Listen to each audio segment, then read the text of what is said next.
அஸ்ஸலாமு அலைக்கும் மக்களை பாருங்கள். இது என்னன்னா சவுதியோட நிலைமை பாருங்கள். ஆளுங்க இதெல்லாம் பங்காளிங்க தங்கியிருக்காங்க. இது என்னன்னா ஒரு கேம்ப்லாம் என்னன்னு சொல்லுவாங்க, வேலை கேம்ப் எப்படி இருக்குன்னு பாருங்கள். இதுதான் கேம்ப். பங்காளிங்க எப்படி இருந்தாலும் பாருங்க. இவங்களுக்கு 1000 ரூபா கொடுத்தாலும் சரி, 800 ரூபா கொடுத்தாலும் சரி, எப்படி நம்ம தமிழ்நாட்டில் தங்கிக்கிறாங்க. இடமே இல்லாட்டி கூட ரோட்டில் கூட பட்டு தங்கிக்கிறாங்க. அதேமாரி நீங்கள் எவ்வளோ கொடுத்தாலும்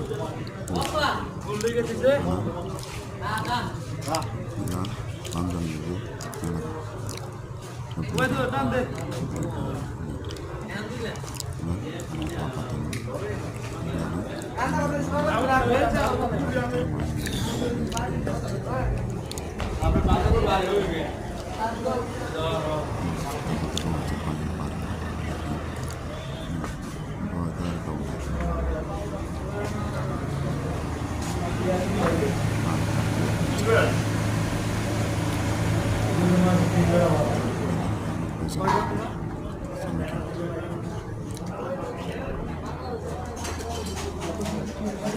எப்படி இருக்குன்னு பாருங்கள்.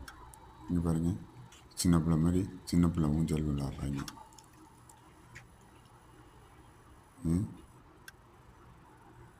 பார்க்கு பக்கத்தில், பார்க்குன்னா பூங்கா பக்கத்தில் இருக்குது. பாருங்கள் எப்படி இருக்குன்ட்டு.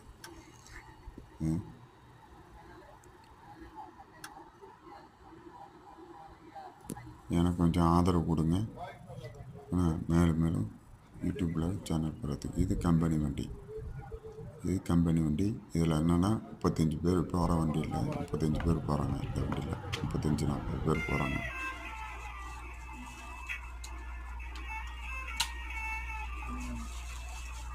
ரொம்ப மோசமான நிலைமையில் இருக்குது. நம்ம வேலைக்கு வரோம், கொஞ்சம் ஃப்ரீயாக இருக்கும், எல்லாம் சந்தை கடை மாதிரி அடைச்சி இந்த ஆடு வேறு பிடிச்சிட்டு வந்திருக்காங்க. ரம்ஜானுக்கு அட்டு சாப்பிட்றது. ஓகே, நல்லா இருக்கட்டும், என்ஜாய் பண்ணட்டும். இருந்தாலும் இந்த நிலைமையில் இருக்காங்கன்னு ஒரு எச்சரிக்கை சொல்கிறேன். ஓகேவா?